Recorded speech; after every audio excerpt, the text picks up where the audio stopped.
어떤 그 국가나 기업의 금융 위기 혹은 경제적 위기에 자주 등장하는 그런 말이 있습니다. 그 디폴트라는 말 혹은 디폴트 밸류. 아마 그 조금 주의 깊게 뉴스를 들으신 분들은 기억을 하실 겁니다. 이 용어 디폴트라는 말 혹은 디폴트 밸류라고 하는 이 용어는 두 가지 영역에서 주로 사용이 되고 있는데, 금융이나 경제에서는 재정적 의무를 이행하지 않는 것, 소위 말하면 채무 불이행이라, 이 말을 쉽게 표현해서 부도다 그러죠. 부도 사태를 소위 말하면 디폴트라, 그렇게 금융이나 경제학에서는 이 얘기를 합니다. 그리고 그 컴퓨팅 영역에서는 기본값을 뜻합니다. 이미 설정된 기본값, 이것을 보고 디폴트 밸류라 그렇게 얘기를 합니다. 특히 사람에게 있어서 이 기본값, 디폴트 밸류가 참 중요해요. 그것을 어디에 두느냐, 무엇에 두느냐에 따라서 그 사람의 수준과 평가가 달라지기 때문에 그렇습니다. 우리 흔히 그런 얘기하죠. 그 사람 기본이 참 잘 된 사람이다. 혹은 그 사람은 기본이 안 됐다. 그렇게 얘기하잖아. 결국 이 말은 그 사람의 가지고 있는 디폴트 밸류를 얘기하고 있는 것이죠. 그것은 사회도 마찬가지입니다. 좋은 사회, 건강한 사회가 어떤 사회냐? 그 사회가 기본값을 어디에 두고 있느냐, 무엇에 두고 있느냐에 따라서 그 사회가 건강하다, 좋은 사회다, 그렇지 못하다, 그렇게 이 얘기를 하는 것입니다. 흔히 말하기를 정직을 강조하는 광고나 말이 많을수록 역설적으로 그 사회는 정직하지 못한 사회다, 신뢰할 수 없는 그런 사회다, 그렇게 이 얘기를 합니다. 사람도 마찬가지입니다. 정직하지 못한 사람일수록 그 정직이라고 하는 말을 많이 써요. 신뢰할 수가 안 가는 사람들일수록, 신뢰를 하기가 힘든 사람일수록 신뢰라는 말을 많이 또 자주 사용하고 강조를 합니다. 재미있는 그 글을 하나 보았습니다. 우리나라 사람이 자주 사용하는 말 1위에서 5위까지 이를 소개한 글이에요. 1위가 무슨 말인지 아십니까? 무슨 말일 것 같습니까? 1위. 진짜라고 하는, 진짜. 이게 우리나라 사람들이 가장 많이 1위로 사용하는 것이 진짜라는 것이죠. 진짜라는 것은 감탄사죠. 다양한 상황에 따라서 이 진짜라고 하는 말을 사용하는데, 무엇인가 신기할 때 진짜 그러지 않습니까? 신기할 때. 또 무엇인가 안타까울 때도 사용하고, 무엇인가 공감을 할 때, 또 화가 날 때, 어떤 진위 여부를 물을 때도 흔히 사용하는 말이 진짜라는, 진짜야 그런 거. 진위 여부를 알. 또한 무엇인가 강조할 때도 진짜라는 말을 사용해요. 참기름 그러면 될 것인데 그걸 강조하기, 진짜 참기름이라. 원조 그러면 되잖아요. 근데 사람들이 안 믿어주니까 진짜 원조다. 강조하는 것이죠, 소위 말하면. 그래서 한국 사람들이 가장 많이 사용하는 단어 1위가 진짜. 그러니까 두 번째는 솔직이라는 단어라고 합니다. 솔직이. 대체적으로 자신의 솔직한 심정을 강조할 때 솔직히, 그래, 이 단어를 사용하죠. 그리고 세 번째는 너무, 인간적으로. 그리고 네 번째는 너무, 또 다섯 번째는 있잖아, 이런 표현이나. 참 여기에서 씁쓸한 것은 이 진짜, 솔직히 이 단어가 1위, 2위를 차지하고 있다는 게 상당히 씁쓸한 감을 줍니다. 이 말은 그만큼 우리 사회가 가짜가 판을 치고 신뢰와 정직이 실종되었다는 뜻 아니겠습니까? 다시 말하면 진짜, 불신, 가짜, 불신, 정직하지 못한 것이 우리 사회의 디폴트 밸류라는 거예요. 값이 되었다는 것입니다. 이렇게 사회적인 디폴트 밸류가 바뀌면은요, 경제에만 디폴트 밸류가 있는 거 아니에요. 사회적으로 도덕적인 부도 사태가 일어나게 됩니다. 정신적인 어떤 공황 사태가 벌어지게 된다는 것이죠. 그러니까 참 몹쓸 사회로 변질되는 것이죠. 그래서 이 시간에 나의 디폴트 밸류가 무엇인지, 무엇에 영적 디폴트 밸류를 두고 신앙생활을 하고 있는지, 또 해야 될 것인지, 이 점을 여러분과 함께 이 시간 따져보고 싶습니다. 주님께서는 지난주에 말씀을 드렸던 바리새인과 율법교사에 대한 6가지 화를 선포하신 후에 이 6가지 내용을 딱 한 단어로 요약을 해서 제자들에게 말씀을 하셨습니다. 그 단어가 뭐냐? 오늘 1절에 나와 있는 외식이라고 하는 단어입니다. 이 외식이라고 하는 이 말은 원래 연극에서 말과 행동으로 연기를 하는 것을 뜻하는 그런 말이었습니다. 영어로 show라고 하는 말과 같은 의미입니다. 원래 이 단어에는 부정적인 의미가 없었습니다. 그런데 성경에서 겉만 보기 좋게 꾸민다는 뜻으로 사용되면서부터 여기에 부정적인 의미가 더해지게 된 것입니다. 그러니까 뭐 이 단어를 놓고 보면은 참 의미가 있어요. 가짜가 판치는 세상에서, 거짓이 파헤치는 세상에서 속에서는 거짓이 거짓으로 드러나지를 않는 것이죠. 어둠 속에서는 뭐 어둠을 당연한 것으로 여긴 것처럼 이 가짜가 판을 치고 거짓이 판을 치는 거짓된 세상 속에서는 거짓을 그냥 그대로 받아들이게 되는 거예요. 그게 잘못된 것인지를 모르게 된 것이죠. 그런데 언제 거짓이 들통이 나느냐? 참이 들어올 때, 참임을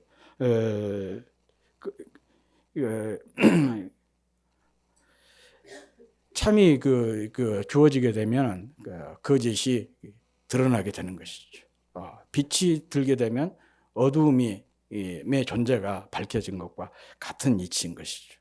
그래서 이 외식이라고 하는 것이 뭐 원래는 부정적인 의미가 아니었었는데 이제 성경에서 이게 다른 사람에게 보이기 겉만 보기 좋게 꾸민다 그런 의미로 사용을 하면서부터 외식이라고 하는 단어가 부정적인 외식이 좋지 않은 것이구나 라는 것을 사람들이 비로소 알아차리게 되었다. 뭐 그런 의미로도 생각을 해볼 수가 있습니다. 그렇다면 이 외식을 한 이유가 무엇일까? 왜 사람들은 쇼를 하는 것일까?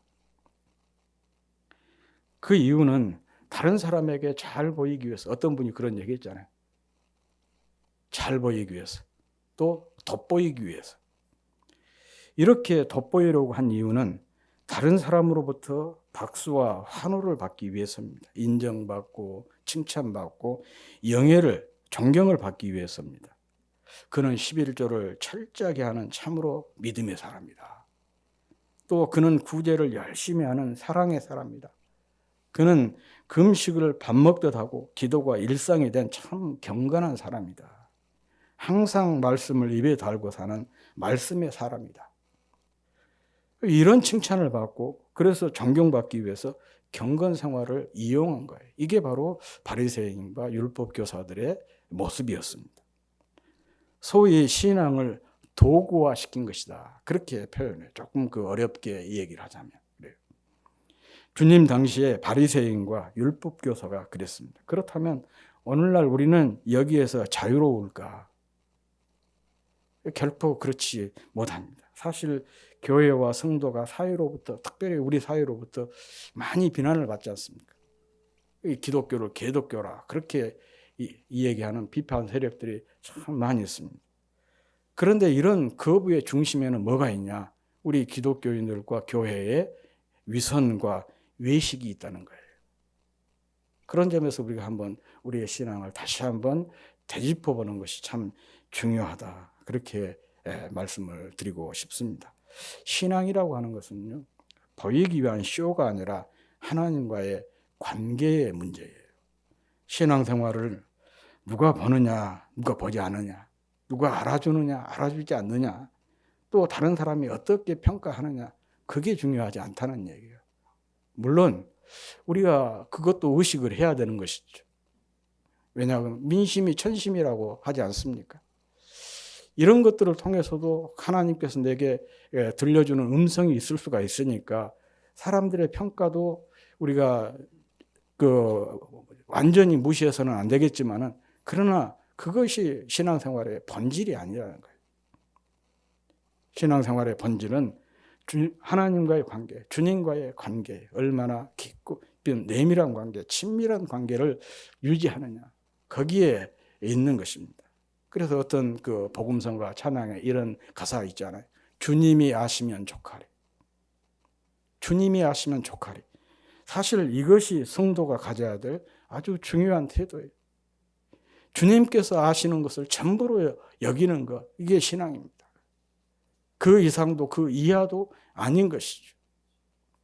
그런데 왜 칭찬을 받고 존경을 받기 위해서 경건 생활을 이용하고 신앙을 도구한 것일까? 거룩이라고 하는 믿음의 나무를 썩게 만들고 무너지게 하는 해충과 같은 이 외식과 위선을 일삼는 것일까?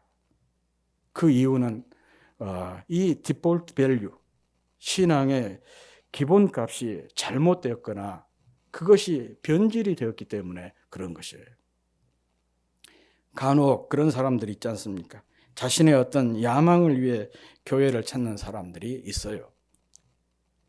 이번에 가게를 냈는데, 사업을 했는데, 그래도 성도들에게 이렇게 좀 지지를 받으려면, 받기 위해서 교회를 찾는 사람들이 있고, 또 정치의 뜻을 품은 사람들은 내가 이 교회에 가면은 내 표에 도움이 되겠다 싶어서 또 신앙생활을 하는 사람들이 가끔 있어요.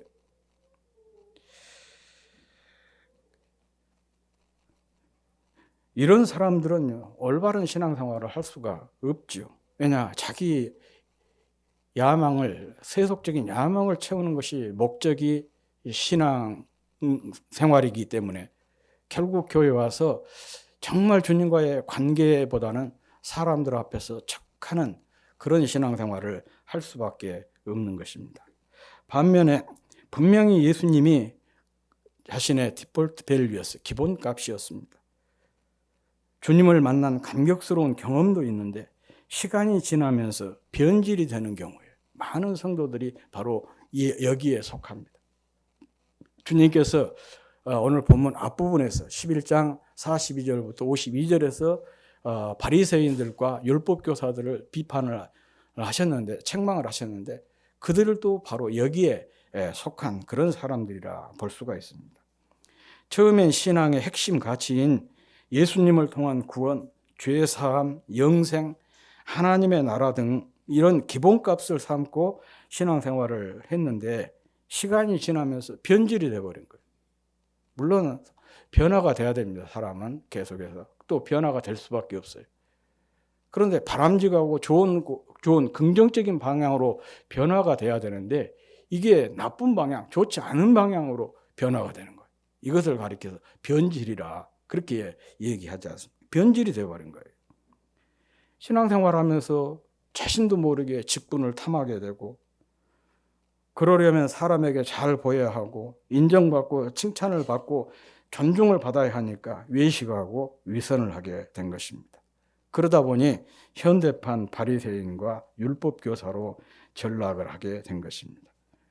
오늘 본문은 우리 신앙의 기본값, 즉 영적 디폴트 밸류가 바뀌게 된 이유를 아주 정확하게 말씀을 하고 있습니다. 왜 이렇게 신앙생활하면서 나쁘게 변질이 되느냐?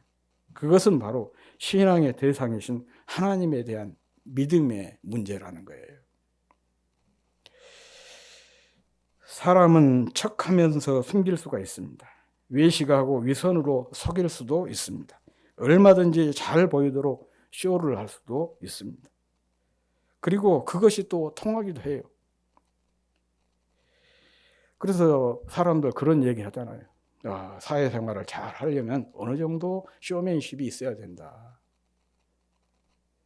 어느 정도 위선을 부릴 수도 있고 또 외식해야 된다. 그렇게 공공연하게 이 얘기를 하는 사람들도 없지 않아 있습니다.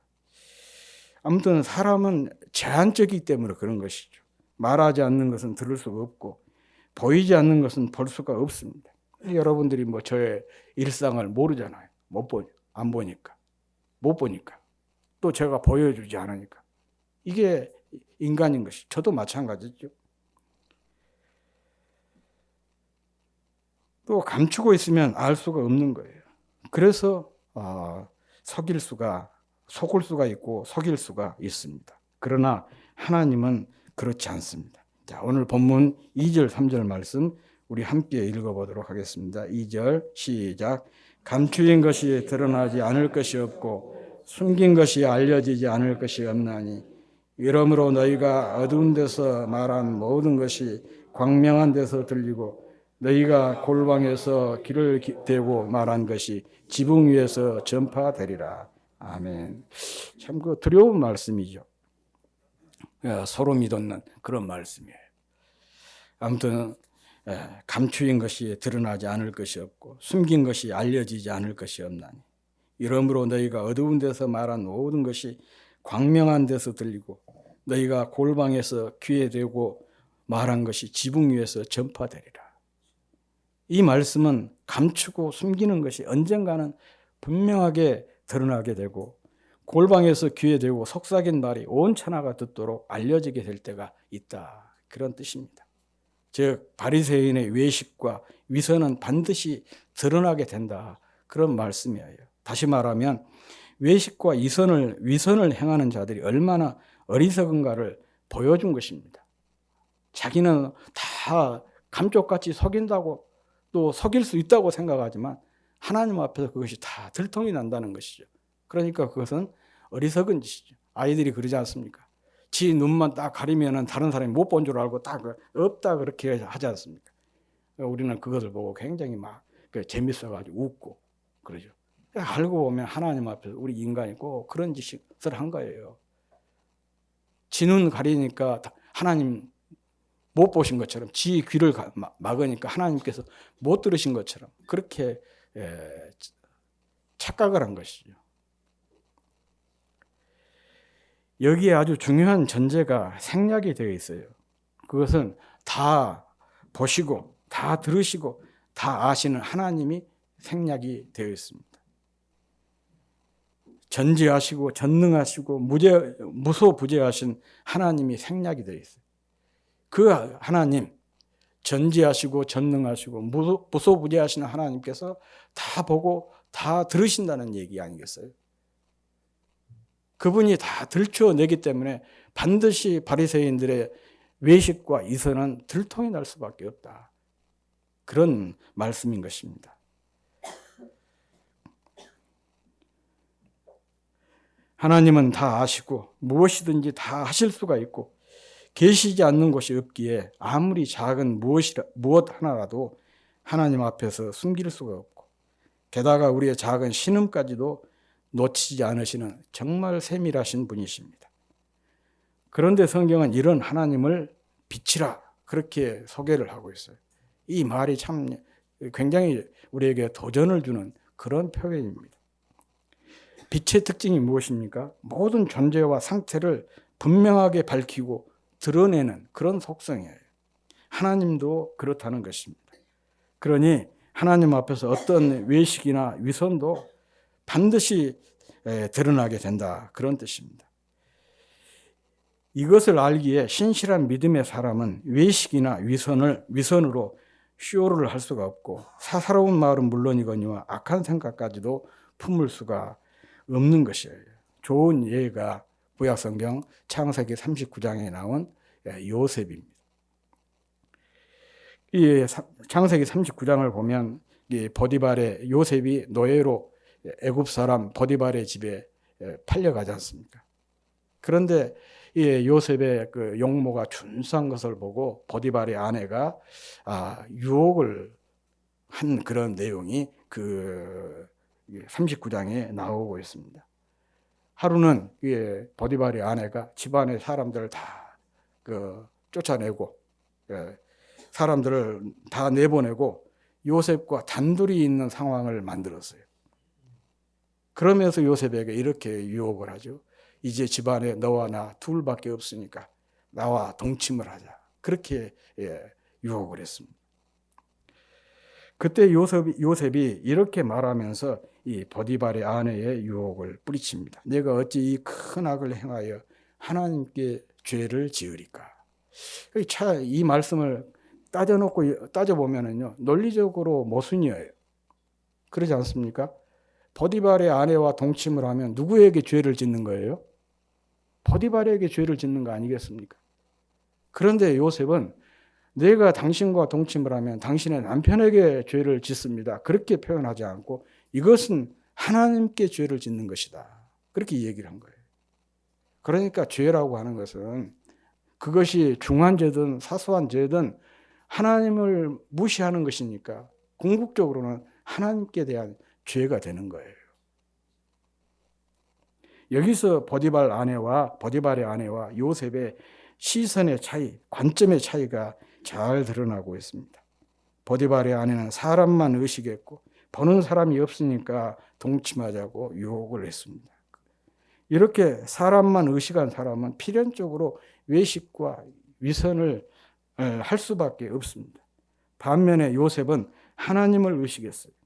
하나님이 보고 계시니까 하나님 앞에서 죄를 지을 수가 없다는 거예요.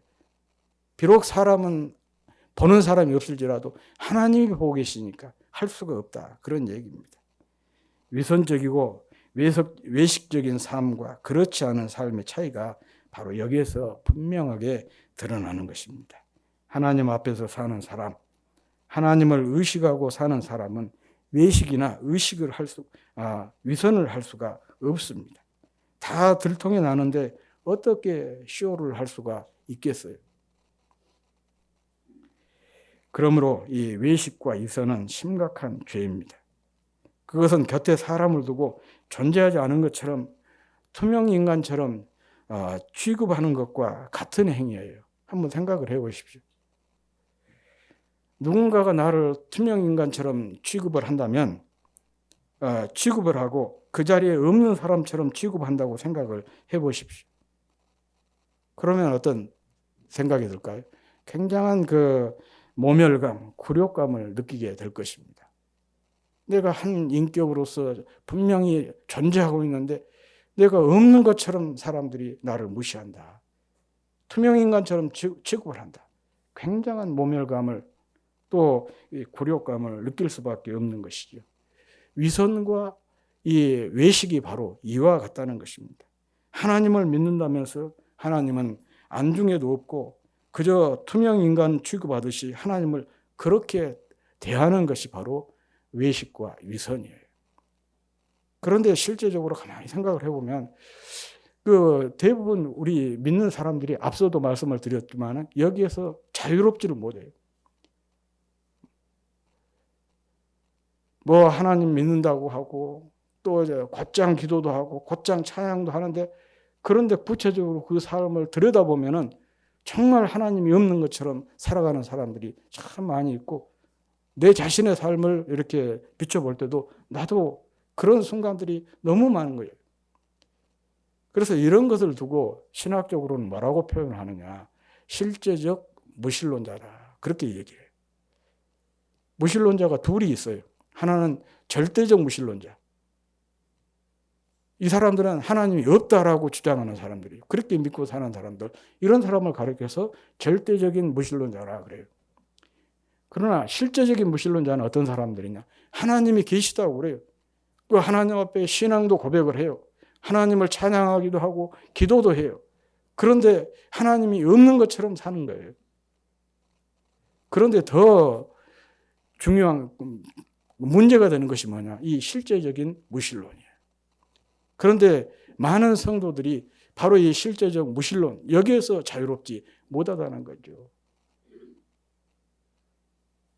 그러니까 믿음에서도 위선을 행하게 되는 것이고 외식을 행하는 것이고 쇼를 하고 그런 거 아니겠습니까? 이것이 하나님께 얼마나 모욕적이고 또 하나님에게 얼마나 굴욕감을 드리는 것인가 우리가 그것을 깊이 알아야 돼요. 그래서 이 외식과 위선이 하나님 앞에 하나님께 심각한 죄다. 이렇게 말씀을 드린 것입니다. 입으로는 하나님을 부르면서 일상에서 하나님을 전혀 의식하지 않고 사는 것.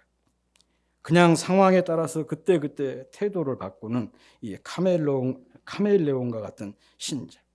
소위 껍데기만 신자인 것이죠. 하나님께서 이런 사람을 좋게 보실 리 결코 없을 것입니다. 지난주에 그 레위기를 마쳤습니다. 레위기의 전체 주제가 뭐냐 그러면 예배예요. 그래서 레위기라고 하는 책이 예배에 대한 책이다. 그렇게 얘기를 합니다. 그런데 이 레위기는 총 27장으로 되어 있는데 레위기의 결론은 26장이에요. 그 27장은 후에 이렇게 첨가된 부록이라 그렇게 학자들은 얘기를 하고 있습니다. 그런데 레위기 26장의 내용이 뭐냐? 복과 화에 대한 것이에요. 하나님의 말씀에 순종한 사람은 복을 받고 하나님의 말씀에 불순종한 사람은 하나님으로부터 저주를 받는다. 그런 내용을 쭉 이 얘기를 하고 있는 것이 27장 내용입니다. 26장 내용입니다. 그러면 하나님의 말씀, 순종해야 될 하나님의 말씀이 뭐냐? 그게 바로 레위기 11장에서부터 25장까지의 내용이에요. 레위기 11장에서 25장까지 내용을 보면 거기에 많은 우리가 지켜야 될 규례들이 소개가 되고 있는데 그런데 26장 1절, 2절에서 그 수많은 규례들을 딱 세 가지로 요약을 하고 있어요. 그 세 가지가 뭐냐? 첫 번째가 우상 숭배 금지. 그러니까 이 말은 하나님만 섬기고 하나님만 사랑하고 하나님께만 순종하고 하나님만 따르라. 그런 거예요. 두 번째가 안식일 준수입니다. 안식일이라고 하는 것은 우리가 항상 하나님께서 우리를 창조하시고 우리의 구원자가 되시니까 매일매일 늘상 하나님께 예배를 해야 되지만 또 먹고 살아야 되잖아요. 구체적으로 우리 육신을 지니고 있으니까. 그래서 엿새 동안은 너희들이 열심히 너를 위해서 일을 하고 일곱째 날, 안식일 날은 나를 위해서 너희가 모든 육체적인 일을 쉬고 나를 예배해라. 그거예요. 예배의 시간과 관련된 것이죠. 그리고 그 세 번째 내용이 성소라고 하는 것은 오늘날로 말하자면 예배당과 같은 것인데 하나님께서 임재하신 장소인데 성소를 존중히 하라, 소중히 여겨라. 이 세 가지로 요약을 해서 이 세 가지를 지키면 하나님께서 그 사람에게 복을 주시고 이 세 가지를 어기면 하나님께서 그 화를 내리시겠다. 그런 내용입니다. 그런데 결국 이것은 오늘날 우리 시대에도 그대로 적용이 가능한 것이죠.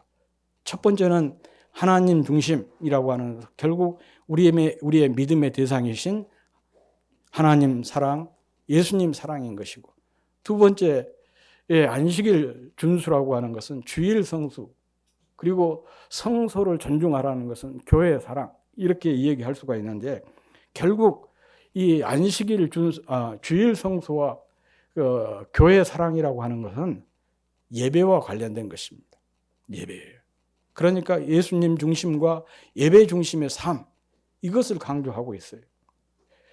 안식일 주일이라고 하는 것은 예배의 시간 문제예요. 예배의 일자의 문제예요. 그리고 이 교회는 예배의 장소의 문제인 것이죠. 물론 우리가 언제든지 예배를 해야 되고 어디서든지 예배할 수가 있지만은 그러나 그렇게 살기가 쉽지 않아요.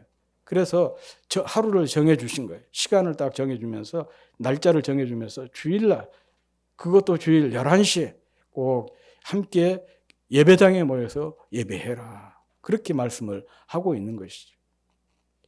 바로 이것이 우리 성도들이 또 교회가 추구해야 될 디폴트 밸류인 거예요. 우리 신앙생활의 영적 기본값이 뭐냐? 예수님 중심이고 또한 예배 중심의 삶인 것입니다. 오늘 현대 사회가 여러 가지로 복잡화되고 또 교회라를 신앙적인 위기를 얘기를 하는데 결국 그 위기를 깊이 따져보면 이 두 가지 문제입니다. 세상이 이렇게 다양화되고 소위 말하면 다원화가 되면서 그런 얘기를 하고 있는 것이죠. 진리라고 하는 것은 어느 하나에만 있는 것이 아니다. 모두가 다 진리를 가지고 있는 것이다. 그래서 진리는 하나다. 그런 얘기들을 많이 해요. 그렇지 않습니다. 이것은 심각한 우리 기독교에 대한 도전이 되는 것이죠. 우리는 예수님 중심, 예수님만이 구원자고 예수님만이 참된 진리라고 우리는 얘기하지 않습니까? 그런데 세상은 그렇지 않다. 그런 얘기예요. 그런 점에서 우리가 예수님이 우리 영적 디폴트 밸류라고 하는 이것을 굳게 지키는 것이 참 중요한 것이에요. 또 하나는 예배 생활이지 않습니까? 함께 예배하고 한 장소에서 예배하는 것이 참 힘들고 어려운 시대가 되었습니다. 그래서 그렇게 많이 사람들이 의문을 제시하죠. 꼭 우리가 주일날만 그 예배를 드려야 되냐? 꼭 교회 가서만 예배를 드려야 되느냐? 그런 얘기를 해요. 물론 상황에 따라서는 달라질 다르게 얘기할 수가 있지만, 그러나 우리가 주일날 정한 시간에 예배하는 것, 정한 장소, 교회에서 예배하는 것이 참 중요한 거예요. 그런 점에서 성도와 교회의 중요한 영적 디폴트 밸류, 기본값이 뭐냐? 바로 예수님 중심, 예배 중심의 삶인 것입니다. 제가 전에 말씀을 좀 소개를 간단하게 드린 적이 있는데, 사업을 하는 장로님의 공장에 불이 나가지고 그게 홀라당 다 타버렸대요. 장로님은 불타는 공장을 가슴을 쥐어짜면서 밤새 지켜보았습니다. 그렇지 않겠습니까? 자신의 인생의 잿더미로 이렇게 변하는 순간인데 어떻게 거기에서 자리를 뜰 수가 있었겠어요? 또 그것을 어떻게 그냥 쳐다볼 수가 있었겠습니까? 그런데 참 놀라운 것은 그 와중에도 새벽 예배 시간이 되자 예배를 드리기 위해서 교회를 찾았어요. 그런데 하필이면 그 새벽에 드리는 찬양이 이런 내용이었다고 그래요. 나의 반석이신 하나님, 행하신 모든 것 완전하시네. 완전하신 하나님이라면 자기 공장에 이렇게 불타는 거 가만히 두고 보셔요? 불타게 하셔요? 그런 생각이 안 들었겠습니까? 신실하신 하나님, 실수가 없으신 좋으신 나의 주, 이런 거예요. 참 기가 막힌 표현 아니겠습니까? 그 찬양 아니겠어요? 여러분은 이 장로님이 이 찬양을 드렸을 것 같습니까? 못 드렸을 것 같습니까? 그리고 이 장로님이 교회에 와서 어떤 기도를 드렸을 것 같습니까? 본 적이 없으니까 어떻게 말하기는 힘들지만 아마 찬양을 드렸다면 그건 찬양이 아니고 그냥 울부짖음이었을 것 같아요. 망감이 교차한 그런. 또 기도도 그렇겠죠. 그러나 저는 여기에서 제가 주목한 것은 그거예요. 그분이 찬양을 드렸느냐 못 드렸느냐, 어떤 기도를 드렸느냐, 그게 중요한 것이 아니라고. 정말 중요한 것은 이렇게 기막힌 순간에도 예배 시간을 놓치지 않았다는 것. 예배를 드리기 위해서 교회를 찾았다는 것이 중요한 거예요.